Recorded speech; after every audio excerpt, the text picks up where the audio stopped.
Oke, baiklah, di sini saya Fadila Lukmayanti akan melanjutkan presentasi dari Uswatun Hasanah.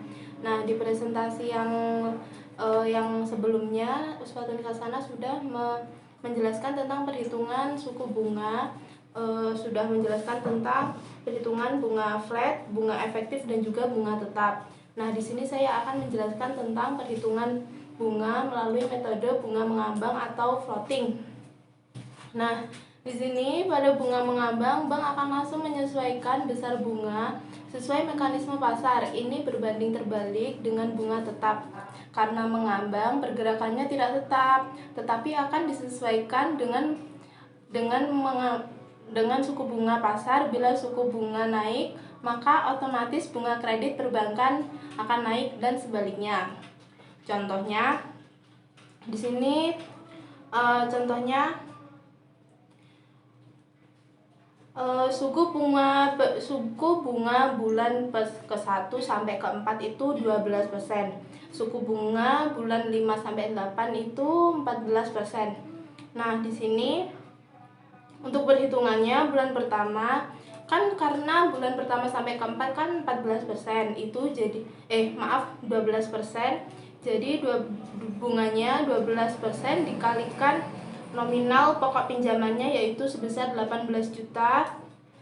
Contoh kasus, jika asumsi tingkat suku bunga sebagai berikut. Suku bunga bulan pertama sampai ke-4 itu 12%, sedangkan bulan ke-5 sampai ke-8 itu 14%.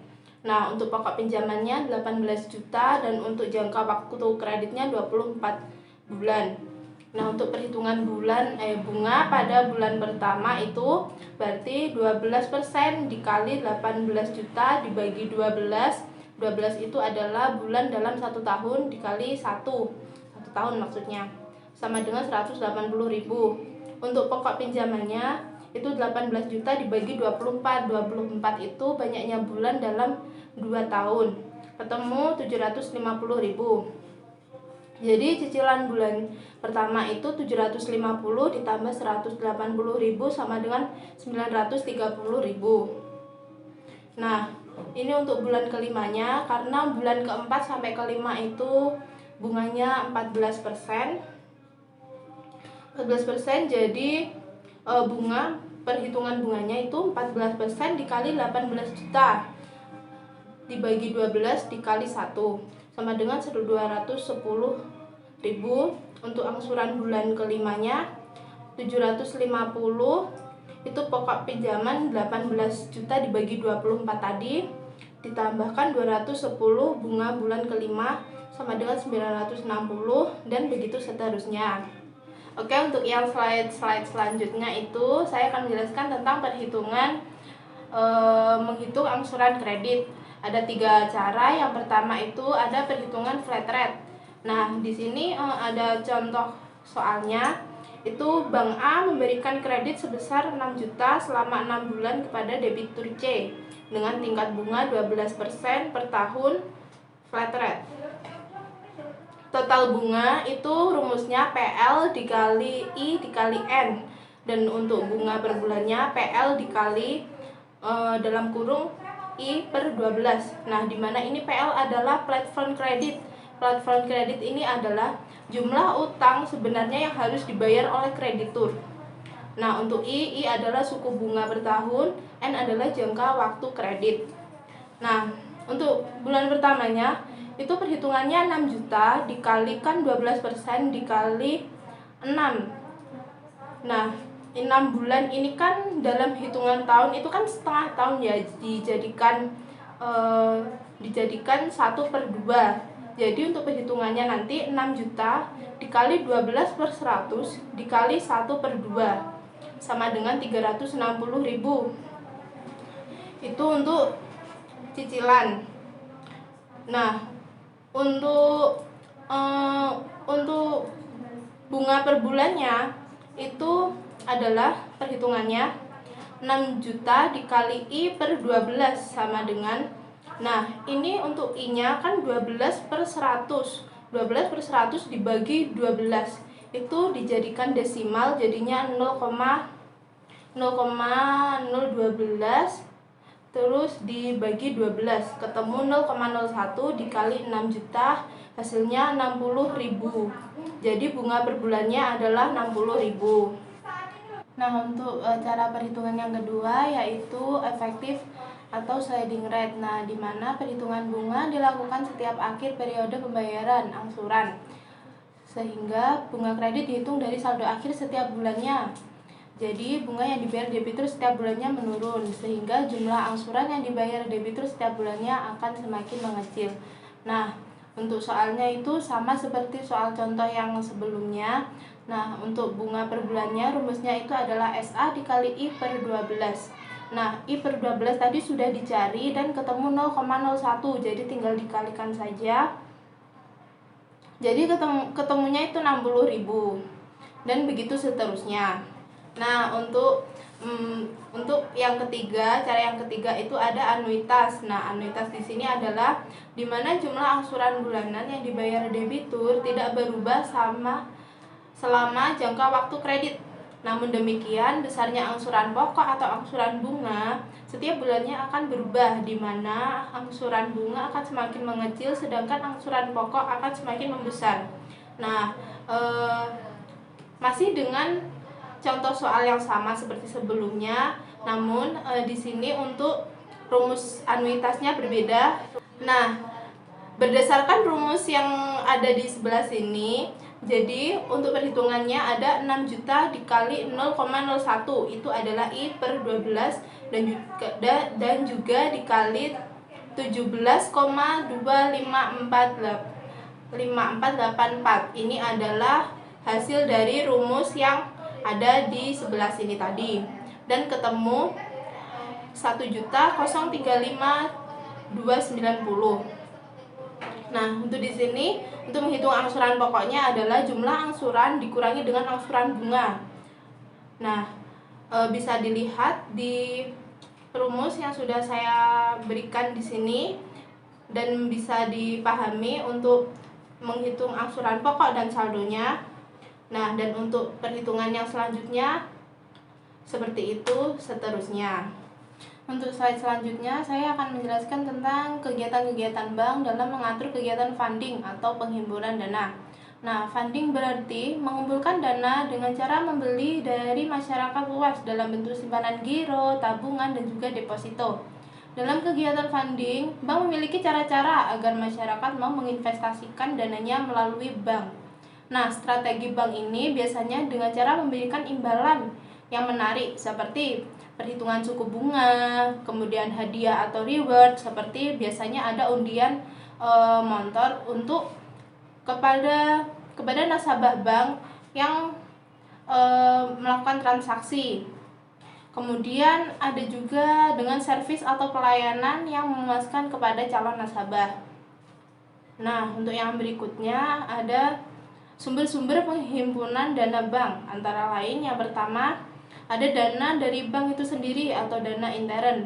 Ini diperoleh dari setoran modal pemegang saham, cadangan bank atau laba ditahan tahun lalu, dan laba bank yang belum dibagikan. Kedua, ada dana dari masyarakat atau dana ekstern, contohnya seperti giro, tabungan, dan deposito. Nah, yang berikutnya ada dana dari pinjaman.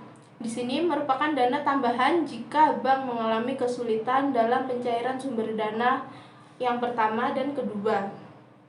Nah, sumber dana ini berasal dari yang pertama, call money atau pinjaman jangka pendek dari bank lain. Ini sering dipergunakan bank untuk memenuhi kebutuhan dana mendesak dalam jangka pendek. Kemudian yang kedua, kredit likuiditas Bank Indonesia yang diberikan Bank Indonesia terutama kepada bank yang sedang mengalami kesusahan. Yang ketiga, ada setoran jaminan atau setorjam. Adalah sejumlah dana yang wajib diserahkan kepada bank oleh nasabah yang menerima jasa-jasa tertentu dari bank. Dan contohnya ada masih banyak lagi yang saya jelaskan, itu ada 3 ya. Bisa dilihat di makalah kalau untuk yang lebih jelasnya lagi. Kemudian untuk yang slide berikutnya saya akan membahas tentang kegiatan bank dalam penyaluran kredit. Penyaluran dana atau kredit berarti melemparkan kembali dana yang telah dihimpun melalui simpanan giro, tabungan, dan deposito kepada masyarakat dalam bentuk pinjaman atau kredit. Tinggi rendahnya tingkat suku bunga tergantung pada besar kecilnya nominal kredit. Nah, dalam penyaluran dana ini ada dua hal yang harus dipertimbangkan oleh pihak bank. Yang pertama adalah resiko. Di sini bank harus mempertimbangkan resiko yang akan terjadi serendah mungkin agar bank memperoleh penerimaan setinggi mungkin. Yang kedua ada jangka waktu. Berdasarkan pertimbangan bank memiliki berbagai macam bentuk aktiva dengan jangka waktu pengembalian yang berbeda-beda. Dengan mempertimbangkan jangka waktu tersebut dapat dijadikan alat likuid atau likuiditas. Tingkat penerimaan penyaluran kredit ini tergolong tinggi dan merupakan penghasilan utama bank. Contohnya, biasanya bank memilih bentuk aktiva dengan nilai kegunaan di atas 1 tahun, seperti aktiva tetap, gedung, tanah, dan kendaraan. Biasanya, nasabah yang ingin melakukan pinjaman atau kredit melampirkan sertifikat atau BPKB sebagai jaminan pembayaran, di mana kedua barang ini memiliki nilai yang besar dan juga jangka waktu yang lama atau panjang. Kemudian slide berikutnya kita akan membahas tentang jenis-jenis kredit yang ditawarkan. Yang pertama ada kredit investasi. Kredit yang diberikan kepada pengusaha yang melakukan investasi atau penanaman modal. Biasanya jangka waktu kredit ini adalah 1 tahun atau lebih dari 1 tahun. Contohnya adalah kredit untuk membangun pabrik, pembelian peralatan mesin. Yang kedua ada kredit modal kerja. Kredit ini digunakan untuk modal kerja. Biasanya jangka waktu kreditnya kurang dari 1 tahun. Contoh, kredit pembelian bahan baku dan juga kredit gaji karyawan. Yang ketiga ada kredit perdagangan. Di sini kredit ini diperuntukkan kepada para pedagang untuk memperlancar atau mengembangkan usahanya. Contoh, kredit pembelian barang dagang untuk supplier atau agent. Nah, yang keempat ada kredit produktif. Di sini kredit yang diberikan untuk membiayai suatu usaha, biasanya berupa investasi, modal kerja, atau perdagangan. Yang kelima ada kredit konsumtif. Kredit konsumtif adalah kredit yang untuk membiayai keperluan pribadi dan konsumtif. Contohnya seperti membeli perumahan ataupun kendaraan seperti mobil, seperti sepeda motor, seperti itu. Yang terakhir adalah kredit profesi. Kredit ini diberikan kepada kalangan profesi tertentu, seperti contohnya kepada guru, PNS, ataupun tentara.